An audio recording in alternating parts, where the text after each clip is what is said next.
Olá, o programa Encontros entrevista hoje a professora Celina Ramalho. Ela é pesquisadora, doutora em Economia e professora da Escola de Administração de Empresas da Fundação Getúlio Vargas.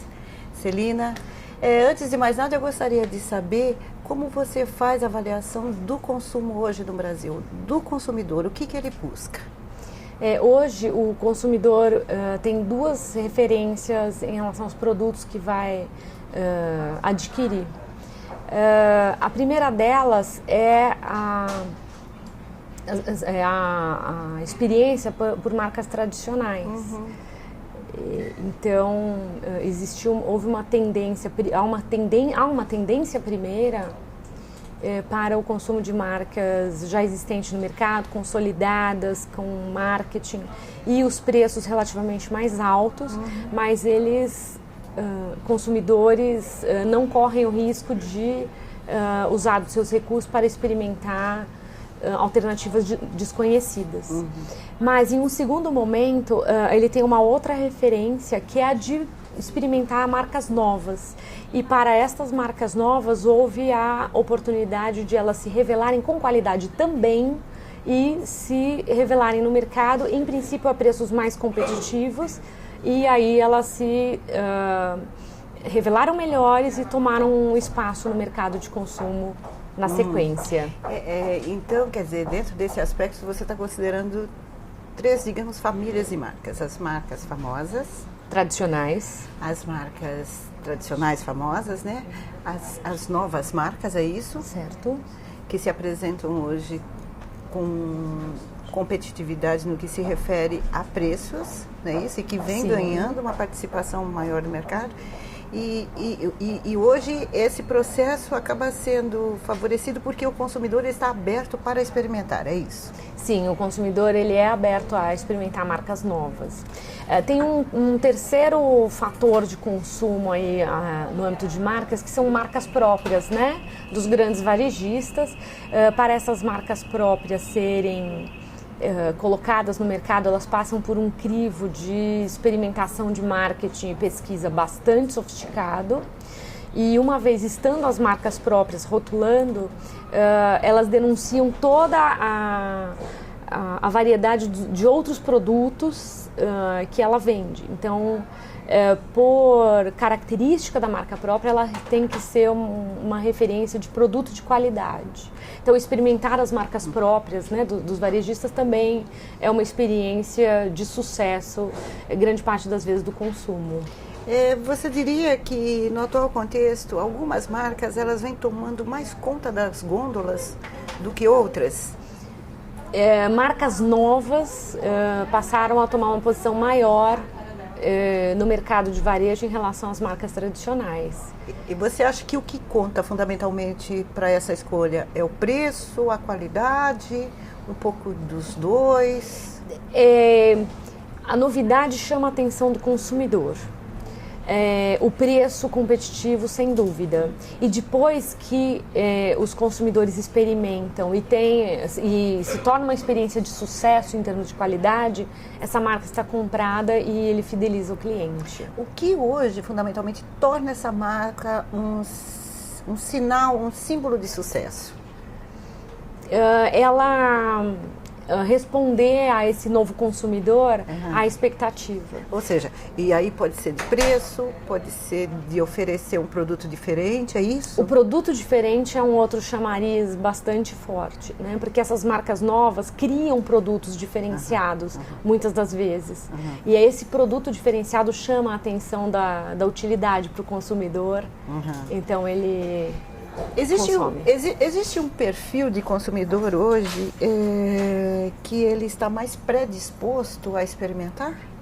Ele é um consumidor mais jovem, é um consumidor de uma faixa de consumo mais popular?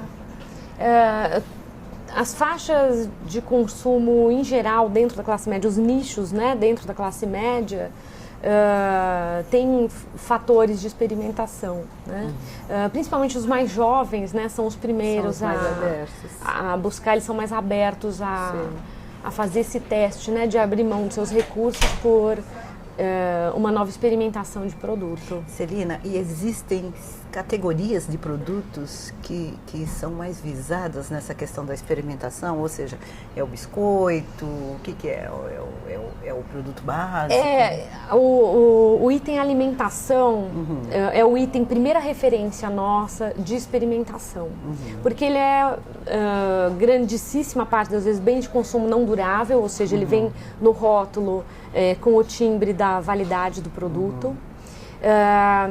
E a cesta de consumo mensal é aquela que nós consideramos a menos elástica ou inelástica, né? Ou seja, a precificação tem que ser barata porque é um item básico de consumo.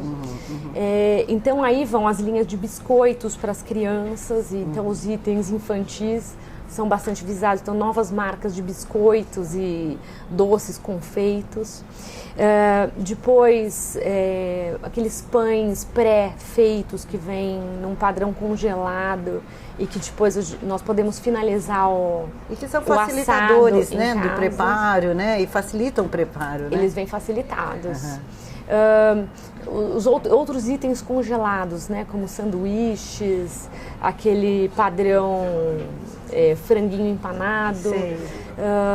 Esse é bastante um sentido mais para crianças, né?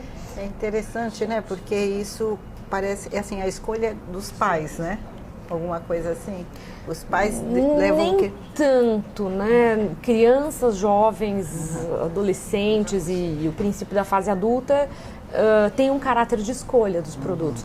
Porque o que acontece, a referência de informação e de marketing é muito menos viesada e muito mais linearizada. Então as crianças que brincam em computador, que assistem televisão, que têm os meios de mídia que divulgam esses produtos novos, eles já declaram a sua intenção de consumo e preferência. Mas, por exemplo, no caso do produto de marca própria, ele não tem esse grande apelo em termos de marketing, né? Quer dizer, ou seja, que chega a esse público mais jovem ou o público infantil. Porque o público infantil, muitas vezes, ele se decide por uma determinada marca que tem alusão à vida dele, à questão do desenho, que ele assiste e tudo mais, né? E que esses produtos, muitas vezes, eles nem são os mais econômicos, né, na questão da aquisição, né, porque tem que pagar os royalties, né, de utilização de marca. Né, a própria propaganda já é um custo a mais exatamente. Na referência de valor final do produto. Mas você acha que, assim, o brasileiro, ele tem essa tendência de mesclar essa compra? Ou seja, eu vou levar este produto porque este eu conheço, este é uma marca tradicional, é uma marca que eu sei da eficiência dela, e este daqui eu vou levar para experimentar, para ver se... Existe esse contraponto, sim, existe. Uma marca ou outra vem para experimentação, né? Uma novidade de produto vem para experimentação. Sei. E você acha que as famílias hoje, elas têm elas fazem a compra, elas na hora delas encherem o carrinho, elas fazem isso para levar para casa, como você disse, tem a questão do biscoito e tudo mais. Então, na hora, por exemplo, o shopper ou o consumidor, na hora dele se decidir pela compra, ele faz isso, até porque se ele tem que fazer aquela compra maior. Sim, muito mais nessa fase de consumo das famílias brasileiras, elas se combinam e conversam a respeito da tendência que vai ser a compra daquela temporada. Então, muito mais o brasileiro está caminhando para a educação financeira, e isso engloba e envolve as preferências da compra de supermercado, da compra de varejo. Que é uma maneira que ele tem de buscar uma economia naquele momento, né? Que ele tem que realmente suprir a despensa doméstica, né? Agora, você acha que tem alguma região do Brasil em que se percebe esse movimento de uma maneira mais intensa? Ou seja, no interior, no Nordeste? A região Nordeste é a região que mais está despontando em termos de crescimento e desenvolvimento no país.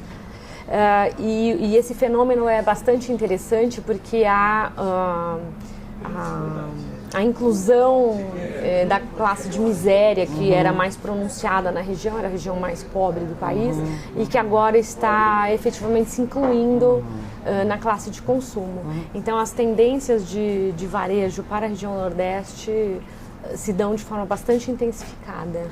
Você acha que o atual cenário econômico favorece o lançamento de novas marcas, de marcas mais baratas, marcas regionais, marcas próprias? Sem dúvida, Rúbia. E a propósito disso, eu gostaria também de fazer um comentário a respeito dos bens de consumo semiduráveis, roupas e calçados.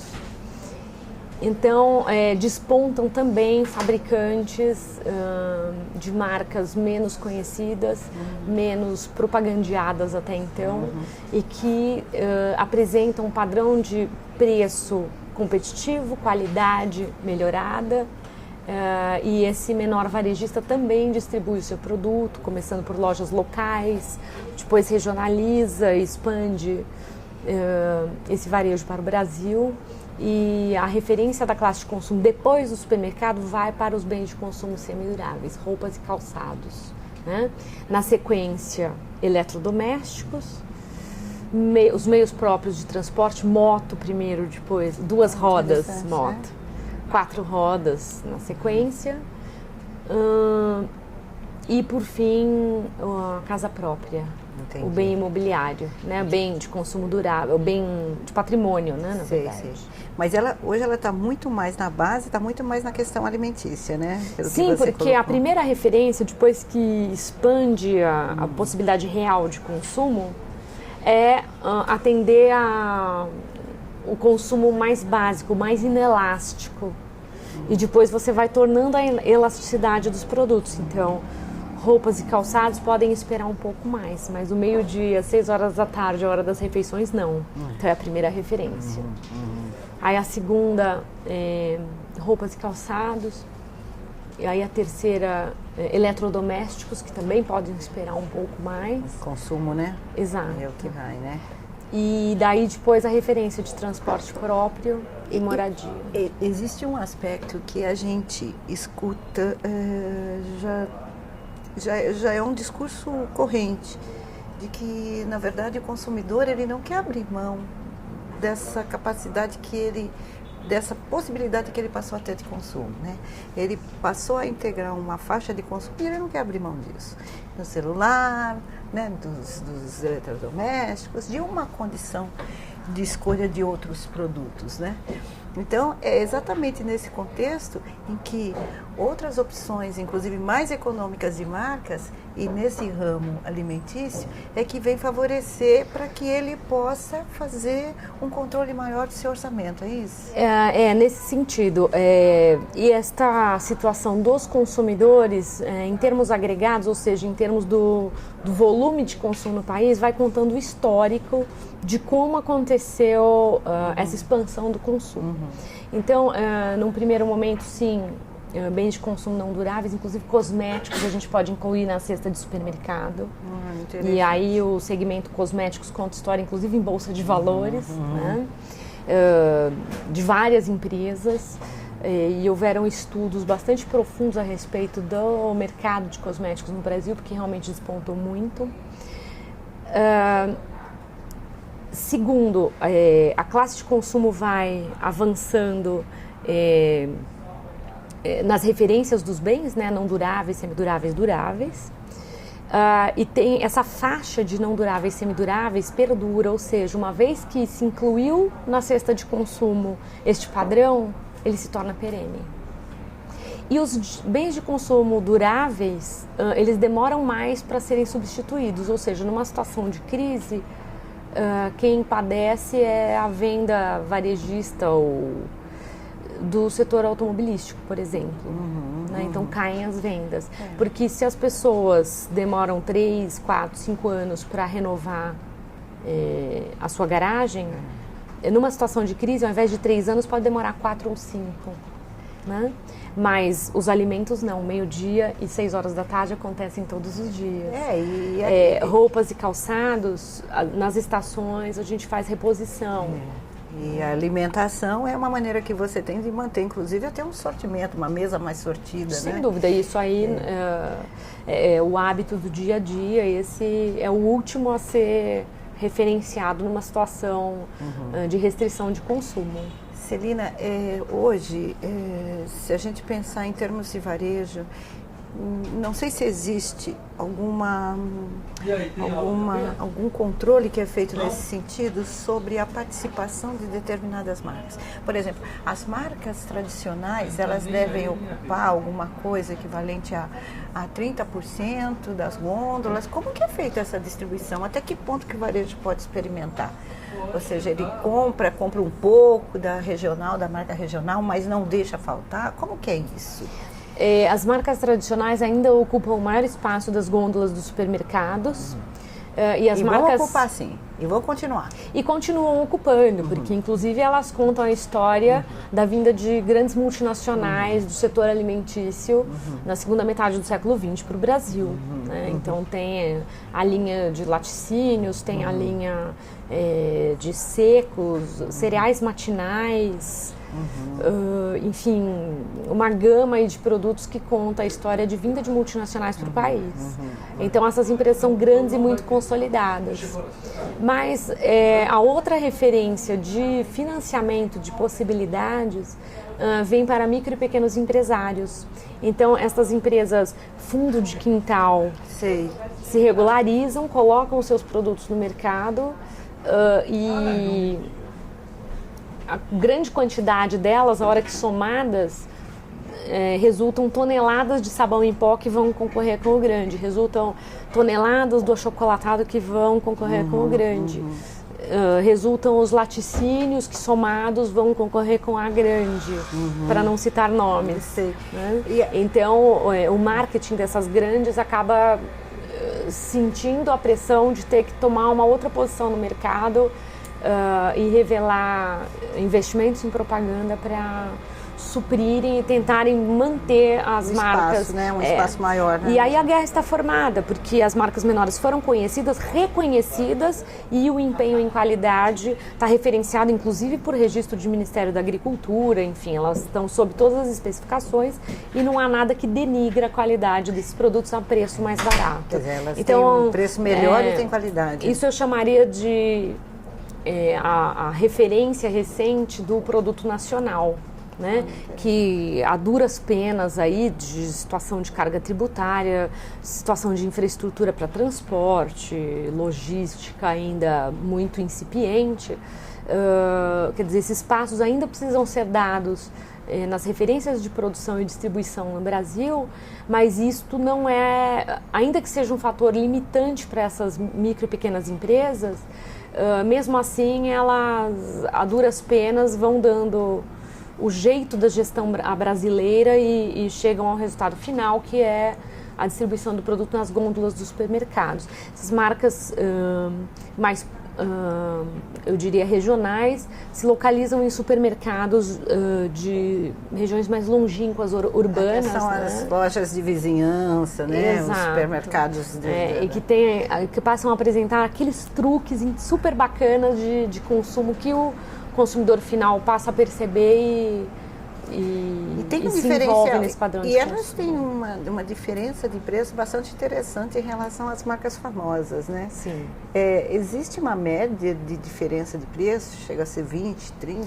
Esses preços chegam a 20%, 30% de diferencial. E tem um aspecto da logística que também pode ser interessante na questão do abastecimento. Como são marcas regionais, esse varejo, ele tem um acesso, digamos assim, mais direto a essas marcas, pode fazer ali o pedido, de repente, isso pode ser um ponto favorável para a expansão dessas marcas? Sim, existe a comunicação com as pessoas de decisão, né, desses supermercados menores, regionais, de vizinhança, né?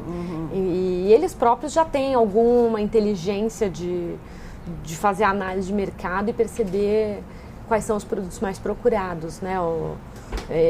Uma primeira consulta ao comportamento de gôndola já anuncia as preferências. Celina, você diria que hoje uma marca famosa é preciso... ela representa o quê? Uns 70%, 50% daquilo que um pequeno varejo tem que ter?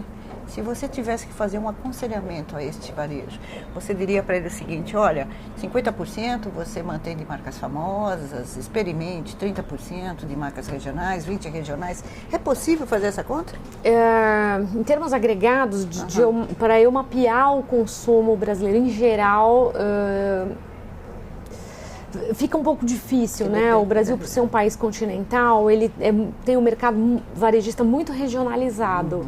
Então, nós temos uma circunstância na região centro-oeste e outras circunstâncias em sul, sudeste, norte, nordeste, enfim. A circunstância é para cada região. Eu diria que a região sudeste pode ser anunciada como a mais tradicional para consumir as marcas clássicas.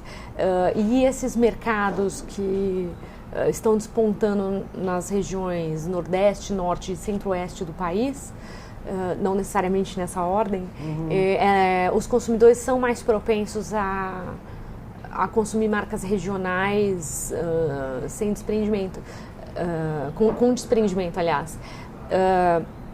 E eles passam a perceber, né, que esta produção, em princípio, fundo de quintal, lógico, formaliza, né? Mas são aceitas de forma tranquila e de utilidade para o consumidor, eu diria. E você percebe, inclusive, que as grandes indústrias já trabalham com uma segunda marca, né? Uma marca mais forte, uma marca de combate. Você tem uma marca mais, digamos, tradicional, famosa, aquela que traz, e tem uma segunda marca, que proporciona ali a possibilidade de se oferecer um sortimento de produtos, né, um portfólio a um preço mais acessível, né, e é uma maneira que você tem de atender públicos diferentes, né, que buscam diferentes e também até de proporcionar uma compra mesclada, né, para o próprio varejo, né, em que ele pode melhor fazer esse equilíbrio da questão financeira dele, né? Sim, essa opção, né, do atacado para atender o público é considerada, né, dentro de uma unidade de produção, se variar os itens, abrindo as opções aí de consumo diferenciado. Mas a ideia é essa, você ter a marca tradicional, você pode ter a marca regional, ou seja, o varejo pode trabalhar com a marca tradicional, com a marca regional, uma marca de combate, que necessariamente não é a marca regional, né? Uma marca de combate e, lógico, evidentemente, aí o grande varejo trabalharia com a marca própria, é isso? Isso, o varejo maior, os grandes varejistas têm a sua marca própria. Tá.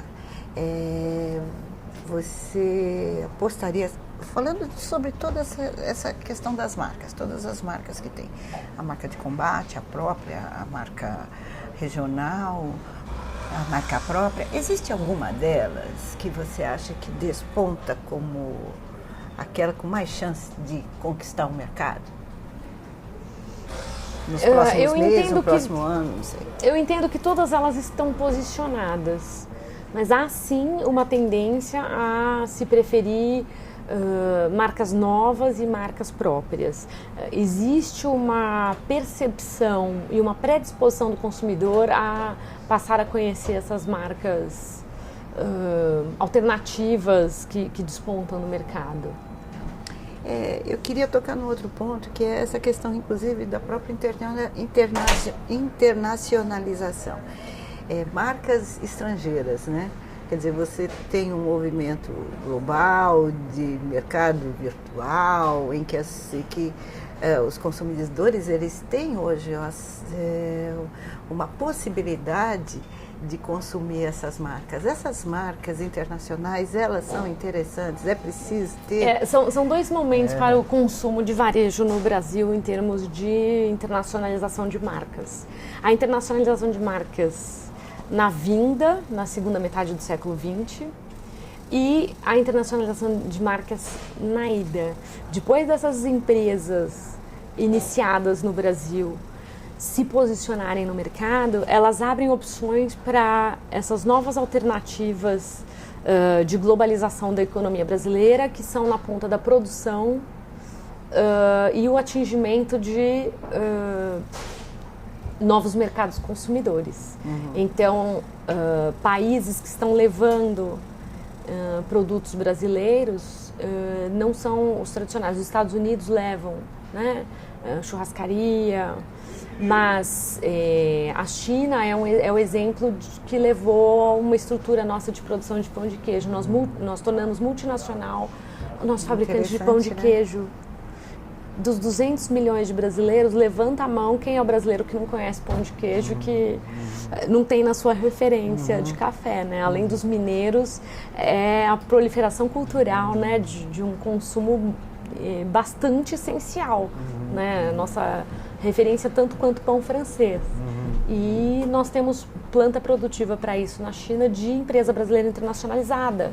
Interessante, né? Vinhos, a mesma coisa. Os nossos vinhos do Sul tem marca na China, né? E se nós falamos de 200 milhões de brasileiros e o nosso empenho para tirar os últimos 20 milhões da linha da pobreza, nós estamos falando de 1,2 bilhão de pessoas consumindo na China. São 6 Brasis. Né?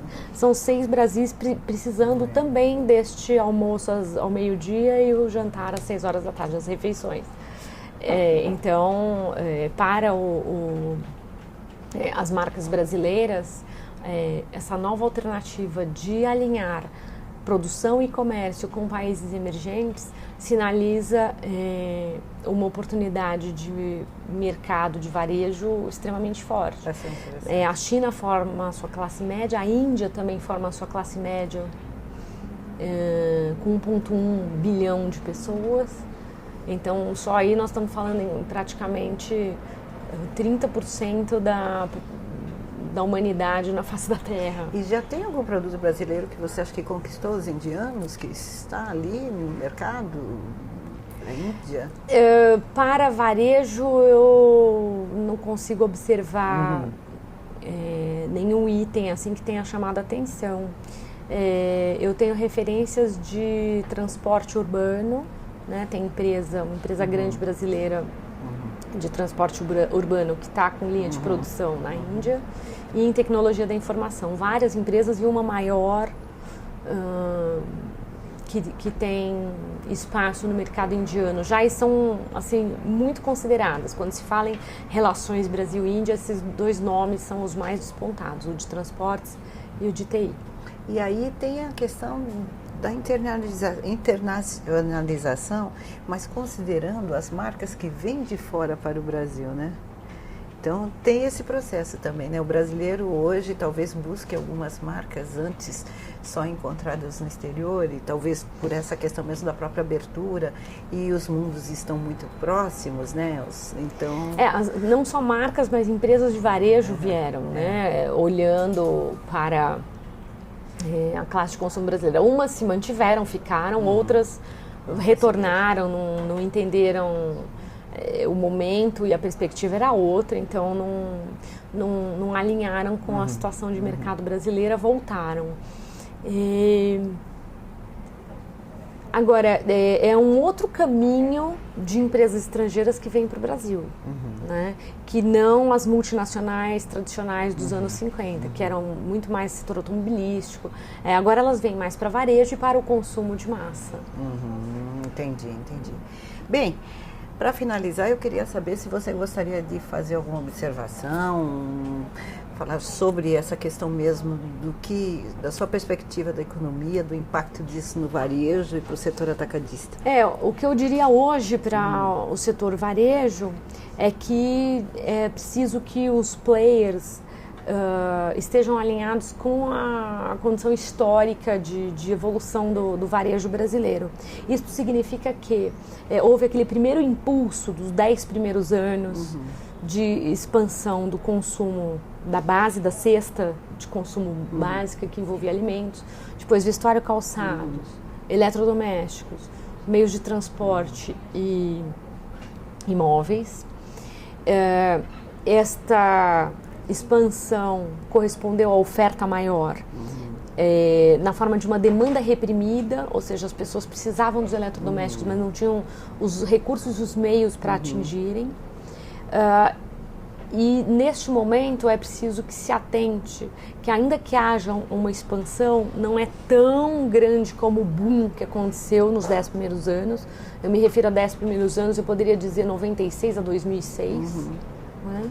E agora nós estamos para a etapa de manutenção de uma referência de consumo da base, mas os itens de consumo de reposição, aí tanto a produção como o comércio atacadista e o varejista precisam atentar muito para o ciclo dos produtos, ou seja, em quanto tempo acontece a renovação dos eletrodomésticos, em quanto tempo acontece a renovação de frota de automóveis, e como é que é a rotatividade de negociação de imóveis. Então esses pontos precisam estar alinhados em pesquisa estatística, para se ter uma referência de perspectiva de mercado e se ter o referencial de investir em que e onde. Okay. Porque não vai ser para sempre que as marcas de cosméticos podem ir se revelando, não vai ser para sempre que vai ser inaugurado um shopping center a cada 5 dias no Brasil. Esse é o nosso número de 2013 e 2014, mas essa condição tem um limite e uma fase de descenso e estabilização da estrutura que já foi investida, implantada e, portanto, nós ficamos só na manutenção deste comércio, né, que foi... Ou seja, não vai ter esse crescimento acelerado que vinha se observando. Exatamente, então, né? o crescimento... Preciso fazer um acompanhamento, né, acompanhar os indicadores para saber qual a disposição do brasileiro em comprar. Ele se torna relativizado, esse crescimento, ao longo do tempo. Mas o brasileiro, a tendência dele é de continuar consumindo, né? Embora... Sem dúvida, porque o que aconteceu? Esse fenômeno da entrada do nível de miséria para as classes D e C, ou seja, a ascensão social, veio para ficar. Ela vem para ficar no seguinte sentido: os investimentos que se faz em recursos fixos, como por exemplo a compra de um telefone celular, de um computador, de um automóvel,